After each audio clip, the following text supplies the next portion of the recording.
एक दो minute wait कर लेते हैं, फिर स्टार्ट करते हैं। धन के पाल सचिन, धन के धन्यपाल जी। पाल, धन के पाल।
स्टार्ट करते हैं फिर। कोई कौन रीड कर रहा है? जो फर्स्ट पेज पे तीन शेर हैं। मैं पढ़ूं सर? तो मैं हाँ जी। रीड। सर मैं पढ़ूं? हाँ जी, आप स्टार्ट कर लीजिए, कोई नहीं। हाँ। हंसी गुलों में सितारों में रोशनी न मिली, मिले न तुम तो कहीं भी हमें खुशी न मिली। न चांद में न शफक में न लालो गुल में, जो आप में है कहीं भी वो कहीं भी वो ल, दिलकशी। ल, दिल, हाँ, कहीं भी वो दिलकशी न मिली। निगाहे लुत्फ की है मुंतजर मेरी शबे गम, सितारे डूब चले और रोशनी न मिली। क्या बात है। और पढ़ दूं सर आगे? नहीं, पहले तीन शेर ले लेते हैं फिर। हाँ जी।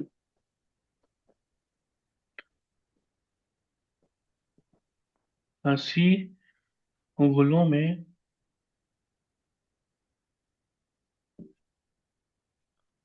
सितारों में रोशनी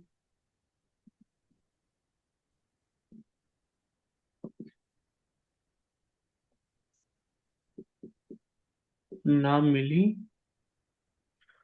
मिले ना तुम तो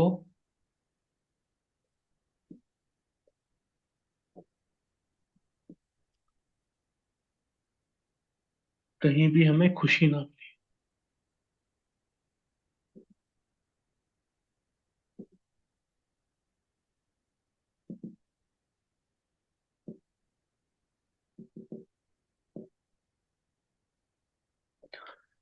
ठीक है, तो इस शेर में महाराज जी कह रहे हैं कि अ, हंसी गुलों में सितारों में रोशनी ना मिली। मतलब कि जब फूल एक कोई खिलता है, तो जिस तरह से वो खिलता है तो लगता है कि वो हंस रहा है। कली से फूल बनता है तो वो हंसता है। और सितारे जो रात में टिमटिमाते हैं उसमें रोशनी मिल दिखती है हमको। अंधेरे में रोशनी दिखती है, तो बहुत अच्छा दृश्य दोनों होते हैं। तो महाराज जी कह रहे हैं कि जो फूल खिल रहा है उसमें भी हमको कोई मतलब ऐसा लग नहीं रहा कि वो हंस रहा है। ना सितारों से हमें रोशनी मिल रही है। ऐसा क्यों हुआ? क्योंकि मिले ना तुम तो कहीं भी हमें खुशी ना मिली। मतलब कि हम हमारे मुर्शिद से कनेक्ट नहीं है, उनके दर्शन नहीं हो रहे हैं, तो कोई भी दुनिया में खुशी, कितनी बड़ी से बड़ी खुशी हो, कोई भी सुहावना दृश्य हो, लेकिन हमको वो खुशी नहीं दे पा रहा है। क्योंकि नेचर, सबसे ऐसे नेचर में बहुत चीजें हैं जो बहुत मानी जाती हैं कि बहुत अच्छी सीन है, जैसे कि सनसेट होता है, बीच होता है, ऐसे ही फूल का खिलना हो गया, या सितारों की रोशनी जो रात में टिमटिमाते हैं। बट वो भी हमको कुछ खुशी नहीं दे पा रहे हैं, कुछ अच्छा एक्सपीरियंस नहीं कर पा रहे हैं, क्योंकि मिले ना तुम, हमें आप कहीं नहीं मिले। हम आपको ढूंढ रहे हैं लेकिन आप हमको मिले नहीं। तो इसका एक स्पिरिचुअल मीनिंग ये भी हो सकता है कि अ, हम अंदर की दुनिया में जाने की कोशिश कर रहे हैं, वहां पे हमको फूल दिख रहे हैं, सितारे भी दिख रहे हैं, लेकिन हम उनके नूरी स्वरूप तक नहीं पहुंच पाए अभी। तो हम हमको टारगेट था कि वहीं पहुंचना था, बट वहां तक पहुंच नहीं पाए, उनको देख नहीं पाए, तो हमें कुछ खुशी नहीं मिली। कि बाकी चीजें ठीक है, बट हमारे मुर्शिद नहीं मिल रहे हैं हमको, तो बाकी सब ठीक है उनके सामने। ठीक है, आगे बढ़े। हाँ जी। अगला शेर है कि न चांद में न शफक में,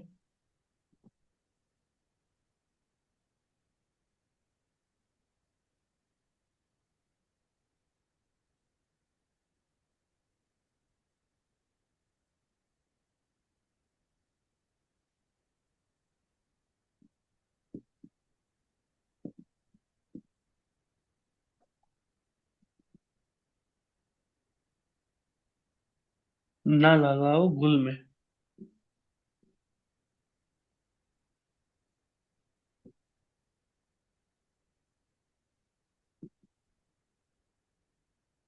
जो आप में है कहीं भी वो दिलकशी ना मिली।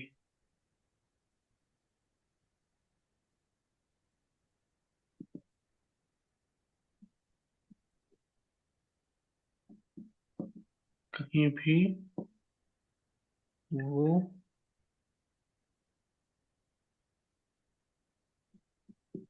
दिलकशी ना मिली।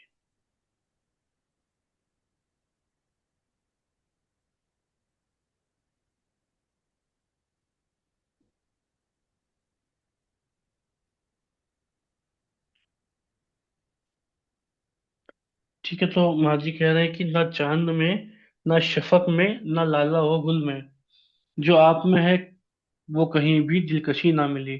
तो अब वही चीज आ गई कि जो चांद है सुंदर लगता है, शफक है यानी कि जहाँ सनसेट और सनराइज होता है, जिसको होरिजन कहते हैं, जहाँ पे वो मिलते हैं दिन और रात, तो वो जो इतना सुंदर दृश्य होता है, वो भी जो है वहां पे भी क्या हुआ, ना चांद में ना शफक में ना लाला व गुल में। मतलब कि ना चांद में भी नहीं और होरिजन में भी नहीं। और लाला व गुल क्या होता है? ये एक टुलिप का फ्लावर होता है, जो कि स्पेशली ईरान में पाया जाता है। तो उसको लाला व गुल बोल, लाला मतलब उसका नाम होता है, उसको इंग्लिश में टुलिप बोलते हैं। तो बहुत सुंदर होता है वो। तो उसमें भी हमको वो खुशी नहीं मिल रही है। मतलब उसको ना चांद में भी हमको नहीं मिला, और शफक में भी नहीं मिला, लाला गुल में भी नहीं मिला। क्या जो आप में है वो कहीं भी दिलकशी ना मिली। दिलकशी का मतलब क्या होता है? ये एक्चुअली फारसी का वर्ड है। तो इसका जो रूट वर्ड है, एक तो दो है, एक दिल है और एक है कशीदन। कशीदन का मतलब होता है खींचना, खिंचाव इसको बोलते हैं। जो दो चीजों में जैसे खींचातानी होती है, उसको कशीदन बोलते हैं। तो दिल को खींचने वाला जो एक एक पावर है, एक ताकत है, एक फीचर है, कैरेक्टरिस्टिक है, वो सिर्फ हमें आपको देख के मिलता है। जो आप में है कहीं वो दिलकशी ना मिली, चांद में भी नहीं है, शफक में भी नहीं, जिसको बाकी दुनिया के लोग बड़े देख के खुश होते हैं और फूल को देख के खुश होते हैं, लेकिन हमको उसमें उतना कुछ दिलकशी नहीं मिली जो आपको देख के मिलती है। तो अब इसको स्पिरिचुअल वे में भी ले सकते हैं। अगर इनर जर्नी की महाराज जी बात कर रहे हैं, तो हमें चांद तक हम पहुंच गए, और शफक भी हमने देख लिया, और सब चीज जो भी है अंदर में हमने नजारे देख लिए, लेकिन वो दिलकशी किसी चीज में नहीं है जो आप में है, जो आपके स्वरूप में है, आपके नूरे स्वरूप में है, आपके फिजिकल स्वरूप में भी है, तो वो दिलकशी जो है वो किसी चीज में और किसी दुनिया की खूबसूरती हो वहां पे नहीं मिलती है हमको। वो ऐसी एक चीज जो हमको खींचे अपने तरफ। तो आप हैं, और आपकी आपकी जो निगाहें हैं, जो आपका एक दीदार है, वही हमको अपनी तरफ सबसे ज्यादा खींचता है। जो कशिश एक वो भी इसी से निकलता है, कशिश भी। तो जो दिल कशी यानी कि दिल को खींचने वाली जो एक मैग्नेटिक पावर है, वो सिर्फ आप में है। ठीक है। हाँ जी। ओके। थर्ड शेर है, निगाहे लुत्फ की है मुंतजर।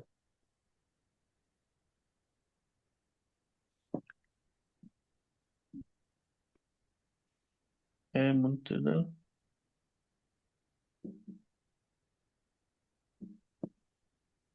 मेरी शबे मेरी गम। शबे गम।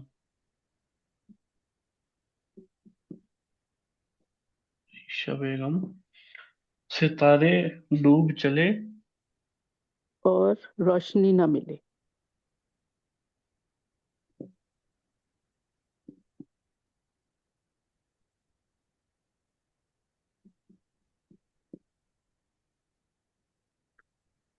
ठीक है। निगाहे लुत्फ की है मुंतजर मेरी शबे गम। मुंतजर क्या होता है? ये भी फारसी का इंत, वर्ड है। हाँ। इंतजार। हाँ, इंतजार में है या जो इंतजार करता है उसे मुंतजर बोलते हैं। ठीक है, इंतजार करने वाला। तो मेरी जो शबे गम है, यानी कि शब होता है रात, और गम होता है, गम यानी सौरो या फिर सैडनेस। जो मेरी शबे गम है, जो गम भरी रात है मेरी, वो इंतजार कर रही है आपके निगाहे लुत्फ का। तो मतलब कि मैं आपके याद में बैठा हूँ, रात में आपके दीदार में बैठा हूँ। वो एक ऐसी रात है जो कि गम से भरी हुई है, बहुत परेशानी है, सब कुछ है, आपका दीदार करने के लिए आपका इंतजार में बैठे हुए हैं। और सितारे डूब चले और रोशनी ना मिली।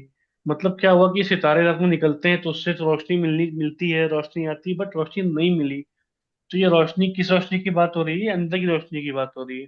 कि बाहरी दुनिया में जो सितारे हैं वो डूब गए, यानी कि सुबह आ गई है, रात खत्म हो गई है, बट अभी तक हमको रोशनी नहीं मिली। मतलब सुबह हो गई, सुबह की रोशनी भी हो गई है, और रात में सितारे की रोशनी भी थी, मगर ये जो अंदर की रोशनी है वो हमको अभी तक नहीं मिली। जो आपका निगाह लुत्फ था, जो एक दया भरी आपकी निगाह थी, हमारे लिए काइंडनेस भरी निगाह थी, वो हमको नहीं मिली, उसकी रोशनी हमको नहीं मिली है। ठीक है। जी। जी। अभी कोई और बाकी तीन शेर मैं, पढ़ दे नेक्स्ट हाँ, पेज। मैं ठीक। सचिन जी मैं पढ़ती हूँ। जी जी। ठीक। हम ही को सौंप दिए कुल जहां के रंजो आलम, किसी और में हमारी सी दिल दही ना मिली। निगाहे दोस्त ने बख्शी जो दिल को मदहोशी। निगाहे दोस्त ने बख्शी जो दिल को मदहोशी। शराबो जाम से हमको वो बेखुदी ना मिली। हम्म। एक और पढ़ दूं? कितने अपने पढ़े, दो कि तीन? दो पढ़े। एक और पढ़ दीजिए अपने जी। हर हर एक निशात हर एक निशात में पिन्हा मिला निशात का गम। जो ऐश से हो बसर ऐसी जिंदगी ना मिली। क्या बात है। Thank you.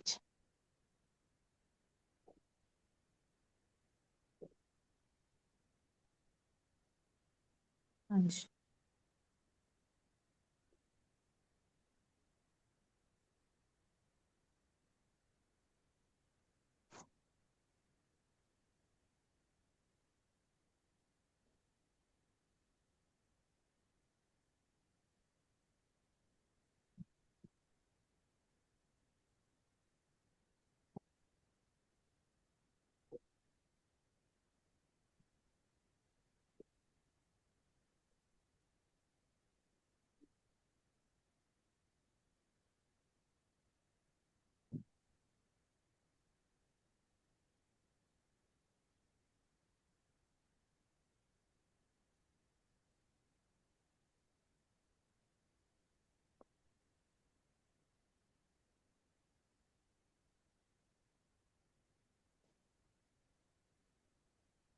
मी को सौंप दिए।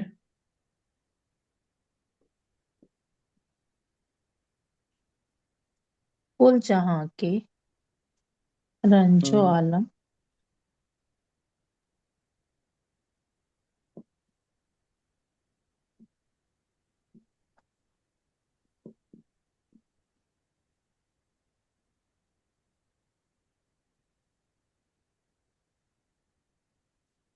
किसी में और हमारी सी। दिल दही ना मिली।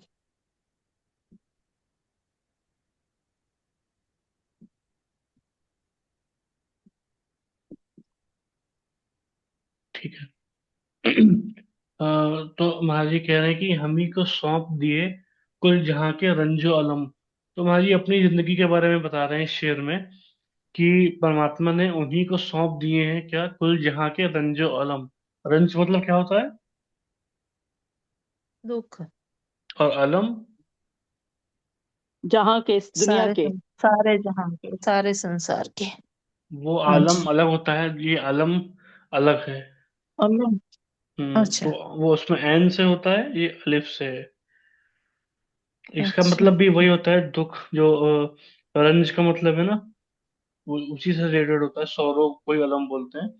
तो मतलब कि दुनिया भर के जो दुख हैं वो परमात्मा ने मुझको सौंप दिए हैं, क्योंकि जो पूर्ण महापुरुष होते हैं वो सबके कर्म उठाते हैं, सबके दुख उठाते हैं, और तो कोई उठा नहीं सकता, तो उन्हीं को सौंप दिए हैं। और आगे कह रहे हैं कि किसी में और हमारी सी दिलदही ना मिली। दिलदही क्या होता है? ये भी फारसी का एक वर्ड है। दिल तो पता है हमको, दही क्या होता है? दादन एक रूट वर्ड होता है। इसका मतलब होता है टू गिव, यानी कि देना। ठीक। अब इसके जो प्रेजेंट टेंस में यूज करते हैं तो दह बोलते हैं उसको। अब दह में हमने छोटी ई लगा दी तो दही बन गया, वो यहीं से आया है। यानी कि देने की कैपेबिलिटी या देने की डेडिकेशन, एक तरीके से तो दिल देने की जो असली की कैफियत है, जो एक सच्ची कैफियत है, वो उन जैसी कि पूरा महापुरुष में वैसे होती है, वैसे ही कहीं और नहीं मिलती। क्योंकि बाकी सब तो अपने काम के चक्कर में रहते हैं कि भाई हमारा दुख सही हो जाए, दूसरों को दुख पहुंचे, उससे मतलब नहीं है हमको। लेकिन एक पूर्ण महापुरुष ही होता है जो दूसरों के गम उठाता है, उनको सॉल्व करता है। तो जैसे एक वो हमसे इतना प्यार करते हैं, तो जैसे कहते हैं ना कि दिल देने वाली कैफियत है, तो वो बता रहे हैं कि जिस शिद्दत से परमात्मा को उन्होंने इतना दिल दिया हुआ है, तो उनकी हर बात मानते हैं, उनकी हर जो इच्छा है वो पूरी करने के लिए। अब हम सबसे भी प्यार करते हैं, तो हम सबको जितने भी गम हैं वो अपने पर उठाते हैं वो। तो परमात्मा ने उनको सौंपे हुए हैं अपने सब हम लोगों के गम। तो वो उनकी एक कैरेक्टरिस्टिक है पूर्ण गुरु की, जो ऐसा दिल उन्होंने दिया है कि उनकी कुछ भी दूसरों के कैसे भी गर्म हो सब उठाते हैं, वो दुख उठाते हैं। और किसी में ये ना हिम्मत है, ना करने की क्षमता है, और ना उस लेवल का कोई प्यार करता है किसी से, एक दूसरे से या परमात्मा से, कि किसी दूसरे के गम भी अपने ऊपर ले ले। तो अपने गम ही निपटाने के चक्कर में रहता है, अपनी प्रॉब्लम सॉल्व करने के चक्कर में हर इंसान रहता है। तो पूरा महापुरुष ही है, तो उनके जैसा किसी और में दिलदही वाली जो कैफियत है वो नहीं मिली। ठीक है। जी। निगाहे दोस्त ने बख्शी जो दिल को मदहोशी।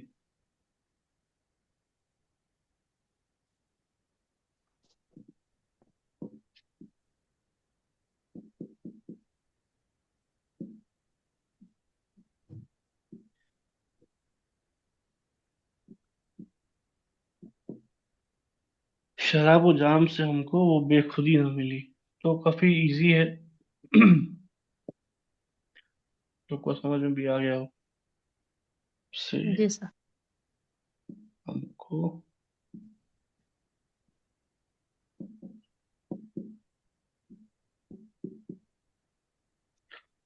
ठीक है। निगाहे दोस्त, अब दोस्त यहाँ पे अपने मुर्शिद के लिए कहा जा रहा है, क्योंकि जो स्पिरिचुअल शायरी होती है उसमें दोस्त अ, परमात्मा को या मुर्शिद को भी कहते हैं। और इवन अब फारसी लैंग्वेज की बात करेंगे तो उसमें कोई हमको पसंद होता है तो उसको भी दोस्त ही बोलते हैं।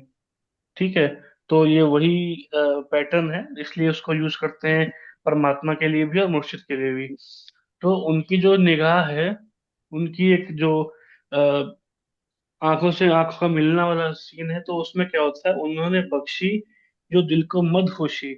मदहोशी क्या होता है? एक ऐसी हालत जिसमें होश खत्म हो गया या कम हो गया। हम्म हाँ, तो हम्म उनकी निगाहों ने हमको ऐसी मदहोशी बख्शी है कि जो हमको शराबो जाम से हमको वो बेखुदी ना मिली। मतलब दुनियावी तौर पे जो दुनियावी नशे हैं, शराब है, उसको उसका सेवन करके भी उस लेवल की बेखुदी हमको नहीं मिली। बेखुदी क्या होता है कि अपने आप को भूल जाना। बेखुद मतलब कि खुद से हम्म हट जाना। तो ठीक है, वो जैसे शराब दुनियावी पी के भी एक अनकॉन्शियस स्टेट आती है कि हम अपने आप को भूल जाते हैं या होश खो बैठते हैं। बट वो अलग चीज है। लेकिन जो निगाहें दोस्त से हमको मिलती है ना, उसका मुकाबला नहीं। वो ऐसी मदोशी है कि जो हमको दुनियावी शराब से भी नहीं मिल सकती है। क्योंकि उसमें हम क्या होता है, हम अपने आप को छोड़ के अपने आप को उनमें जज्ब कर लेते हैं, उनमें अपने आप को फना कर लेते हैं। तो वो मदोशी है कि हम भूल जाते हैं हम कौन है, हमारा अस्तित्व खत्म हो जाता है। मुर्शिद में हम जज्ब हो जाते हैं, उनकी आंखों में जज्ब हो जाते हैं। तो वो मदोशी है, वो शराब से भी नहीं मिल सकती है इनको। ठीक है जी। हाँ जी। जी सर। अच्छा। हर एक निशात में पिन्हा।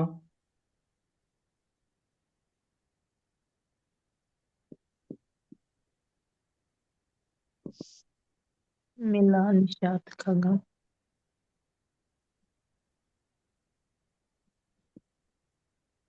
निशात। गम। जो ऐश ऐश से हो बशर। हम्म, ऐसी जिंदगी ना मिली।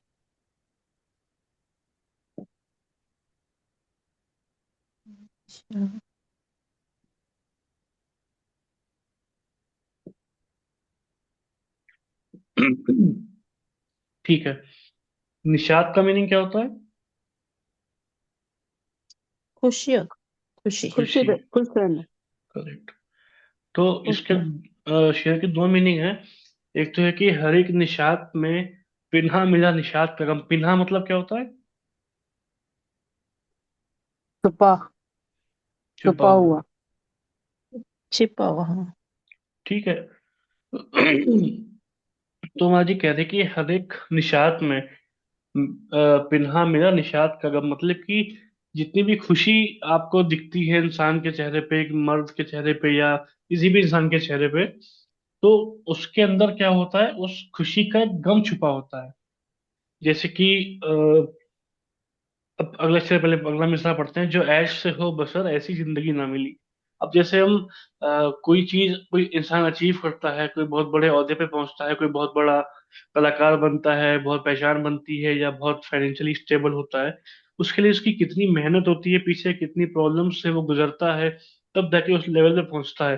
तो वो जो एक निषाद, जो खुशी का एक स्टेट है ना, उसके पीछे कितना उसने गम सहा हुआ है, वो आपको तब रियलाइज होगा जब आप उसकी जर्नी के बारे में समझोगे। तो जो भी खुशी होती है, उसके पीछे कितने गम छुपे होते हैं। तो जो ऐश से हो बसर ऐसी जिंदगी ना मिली, तो लगता है कि भाई तो बड़ा खुश आदमी है, बहुत इसने अचीव कर लिया। लेकिन वो उसके पीछे कितना उसने सेक्रीफाइस किया, कितना स्ट्रगल किया, उसके बाद उसको वो वैसी लेवल ऑफ लाइफ मिली है। तो लगता है कि ये जी तो ऐश से जीता है, और ऐश से नहीं जीता वो, उसके बाद भी वो प्रॉब्लम कुछ ना कुछ आती ही रहती है। कितना भी आप अचीव कर लो, आपके कर्म के अनुसार तो चीजें आएंगी। और ऊपर नीचे चीजें सबकी लाइफ में होती रहती हैं। और जैसे महाराज जी कहते हैं, जितना ज्यादा पैसा उतनी ज्यादा टेंशन। तो वो जो गम है ना, जो जो उसमें छुपा होता है खुशी में, वो हमको दूर से दिखता नहीं है, बट होता है। इसका एक जो दूसरा मीनिंग ये भी है कि जैसे महाराज जी कहते हैं ना कि हमारी जिंदगी में कोई प्रॉब्लम आती है, तो हमें उसमें भी दुखी परेशान होना नहीं चाहिए, बल्कि खुश होना चाहिए कि मेरा एक और कर्म कट गया, मैं परमात्मा के और नजदीक, एक कदम नजदीक आ गया। तो जो ये खुशी होती है ना कि भाई अच्छा, एक चलो और कर्म कट गया, इसके पीछे जो कर्म से हम गुजरे हैं, तो वो एक दुख है वो भी। तो वो उसके अंदर छुपा हुआ है। अब जो एक सच्चा शिष्य होता है, वो कभी चेहरे पे या अपने लफ्जों पे गुरु के सामने वो गम शिकायत नहीं लेके आता है, वो खुश रहता है उस हालत में। लेकिन उसके पीछे जो कर्म कटे हैं, किसी फाइनेंशियल दुख से गुजरा, मेंटल इमोशनल प्रॉब्लम से गुजरा,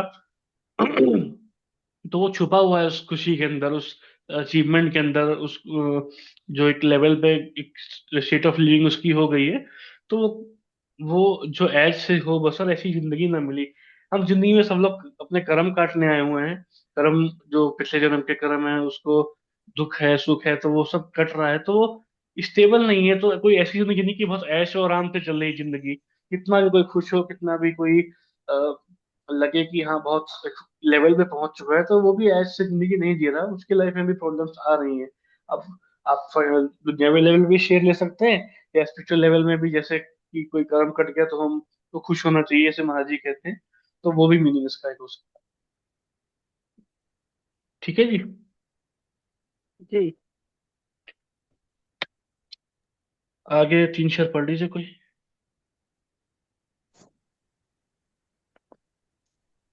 कोई जिसने ना पढ़ा हो वो पढ़े तो।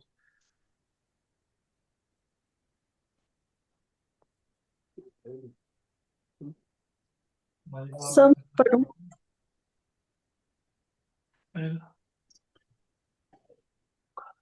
नहीं, मैं समझा दो। मेरे ख्याल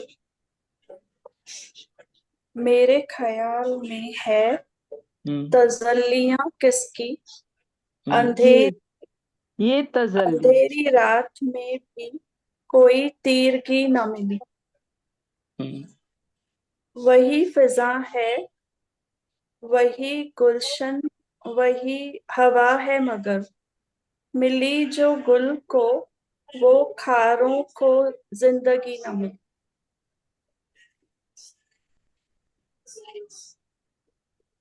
दो जो नीचे शेर है वही पढ़ दीजिए। दो ही है सब। नहीं, मेरे ख्याल के नीचे दो और शेर है ना। हाँ वो, हाँ हाँ जी, हाँ जी। वो मैंने पढ़ा, सब फिर से। अच्छा, तीनों पढ़ दिए आपने? ठीक है, ठीक है, कोई नहीं। जी जी।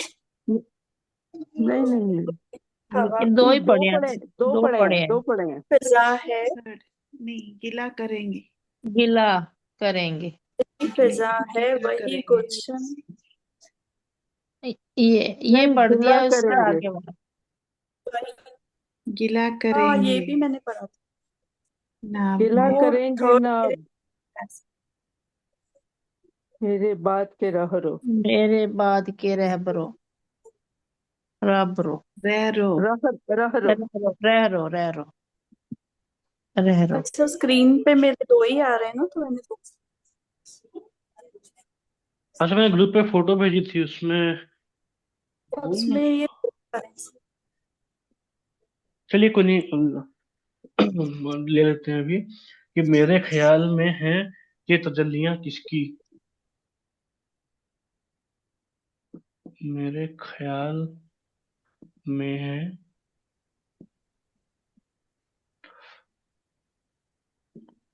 ये तजल्लियां किसकी, अंधेरी रात में भी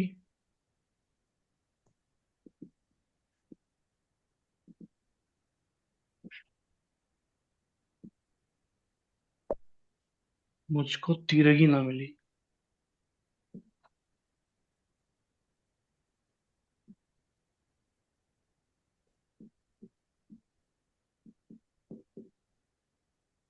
ठीक है। तो हमारी कह रहे हैं कि मेरे ख्याल में है ये तजल्लियां किसकी, अंधेरी रात में भी मुझको तीरगी ना मिली।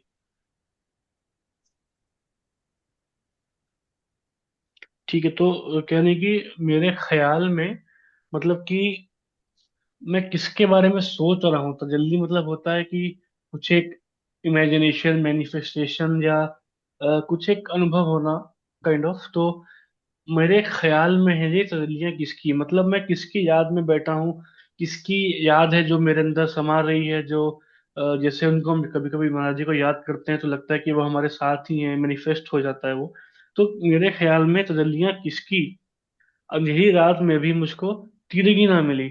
मतलब कि ये किसके ध्यान में मैं बैठा हूँ, किसके याद में बैठा हूँ, कि बाहर तो अंधेरी रात है, तीरगी मतलब होता है अंधेरा। ठीक है, लेकिन मुझको अंधेरा नहीं दिख रहा, रोशनी दिख रही है। तो मतलब कि है कि मैं अपने गुरु के याद में बैठा हूँ, उनके ध्यान में बैठा हूँ, अभ्यास पे बैठा हूँ। बाहर भली रात है लेकिन मेरे अंदर तो इतना प्रकाश है, उनका नूर है कि मुझको तो अंधेरा दिख ही नहीं रहा। अंधेरी रात है बट मेरे को तो रोशनी दिख रही है। ठीक है, तो किसकी बहुत याद में बैठा हूँ मैं? ठीक है। जी सर। नेक्स्ट है, वही फजा वही गुलशन, वही हवा है मगर। वही फजा,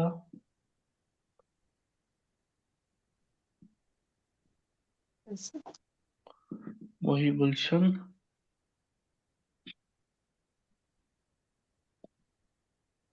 ये हवा है मगर, मिली जो गुलों को।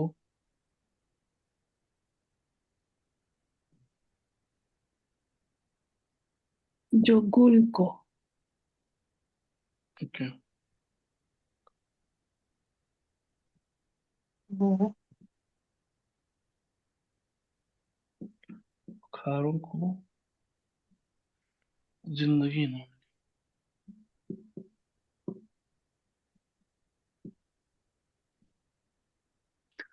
ठीक है। अभी हवा जो है, हम लोग हवा, हवा मतलब एयर को बोलते हैं, लेकिन फारसी में इसको मौसम को भी हवा बोलते हैं। तो कौन सा वेदर है, बारिश का है, गर्मी का, सर्दी का। ठीक है। तो मैं जी कह रहे हैं कि वही फजा। फजा मतलब क्या होता है? एनवायरमेंट। इन्वायरमेंट या फिर एटमॉस्फियर। सराउंडिंग्स। हाँ। हाँ, गुलशन क्या होता है? गार्डन। बाग बगीचा। गार्डन। गार्डन। ठीक है। तो एक गार्डन है, उसमें एक कोई जगह पे है, तो उसमें मौसम वहां पे सेम है पूरे गार्डन में। वहां पे एनवायरनमेंट सेम है। अगर गर्मी है तो फिर पूरे बगीचे में गर्मी, सर्दी तो पूरे में गर्मी है। तो कह रहे हैं वही फजा है, वही गुलशन है और वही हवा है मगर, सब कुछ सेम है लेकिन क्या हो रहा है, मिली जो गुल को, वो खारों को रोशनी ना मिली, जिंदगी। जिंदगी ना मिली। हम्म। मतलब कि अब हर कोई इंसान होता है, बाग बगीचे में जाता है, तो सब फूल को देख के खुश होते हैं, फूल को देखते हैं, फूल को तोड़ते हैं, फूल को स्पर्श करते हैं, लेकिन कोई कांटों को नहीं तोड़ के अपने पास लेके जाता है, सब उससे दूर भागते हैं। मतलब बच कर निकलना चाहते हैं, कहीं पैर में फंस ना जाए, इधर ना चुभ जाए। तो वही कह रहे हैं कि कंपैरिजन कर रहे हैं कि फूल और कांटों में क्या डिफरेंस है, कि उनकी जिंदगी कितनी अलग है। तो इसका मतलब ये है कि एक एक शिष्य है पूर्ण गुरु का और एक नॉर्मल इंसान है, उसके लिए भी दुनिया दोनों के लिए सेम है। सारे नियम कानून सेम है, दुनिया के विधान सेम है, कर्मों का विधान सेम है। सुख दुख सबके जिंदगी में आते हैं, कोई गरीब है, कोई अमीर है, कुछ भी है, सबके साथ सेम चीजें हैं। लेकिन जो जिंदगी गुलों की होती है, जो एक पूर्ण महापुरुष का शिष्य है, वो वो अपने गुरु की खुशबू पूरी दुनिया में फैलाता है। तो सब लोग ऐसे फूल की खुशबू देख के उसके पास जाते हैं। तो एक गुरु का शिष्य है, वो उसकी खुशबू, गुरु की खुशबू उसके तरफ से आती है, तो वो दूसरे लोग उससे अट्रैक्ट होते हैं, उसके पास आते हैं, खुशी से उससे बात करते हैं। और जो एक पूर्ण गुरु का शिष्य नहीं है, या शिष्य है भी बट उनकी बात नहीं मान रहा है, उनके वचनों को अपनी जिंदगी में अमल में नहीं ला रहा है, ना किसी से प्यार से बात करता है, गुस्से में रहता है, और कोई सद्गुण जिंदगी में नहीं डाला हुआ उसने, तो उससे सब दूर रहने की कोशिश करते हैं कि भाई इससे अच्छी वाइब नहीं आ रही है, इसे आजकल बोलते हैं। तो जो एक गुरु का शिष्य होता है, जो गुरुमुखी जिसे कहते हैं, एक मनमुखी है जो अपने मन की बातों पे चल रहा है, जो मन बोल रहा है वो कर रहा है, गुरु की बात नहीं मान रहा। लेकिन जो एक गुरु का शिष्य है, अब आश्रम में सब लोग आते हैं, बहुत सारे लोग होते हैं। कुछ गुरुमुखी होते हैं जो अपने गुरु की बात मानते हैं, कुछ मनमुखी जो मन की बात मानते हैं। तो अब हम लोग सब लोग लेते हैं, कुछ आश्रम में लोग होते हैं जिनसे हमारी अच्छी दोस्ती होती है, या उनको देख के लगता है कि यार ये अच्छे इंसान है, बढ़िया है, तो हम सब उनसे बात करने की कोशिश करते हैं। वो हो सकता है प्रीचर हो, कोई सत्संग भी करते हो, उनकी बात सुन के महाराज जी की याद आती है। और जो कुछ लोग लड़ाई झगड़े में लगे रहते हैं, तो उनके साथ दूरी रखना चाहता है। तो वही एटमोसफियर है पूरा आश्रम में भी, वही बस में वही माहौल है, लेकिन जो जिंदगी फूलों की है वो खारों की नहीं है। ये एग्जाम्पल के थ्रू समझा। ठीक है जी। यस। क्या? गिला करेंगे। करेंगे। करेंगे। अब अब ना। मेरे ना अब मेरे ना ना अब बाद के बस गिला करेंगे ना अब अब अब मेरे मेरे बाद के रारो बात के लहरों रह रो। कि उनको राहे मोहब्बत में रोशनी ना मिले। के उनको राह मोहब्बत में रोशनी नंग।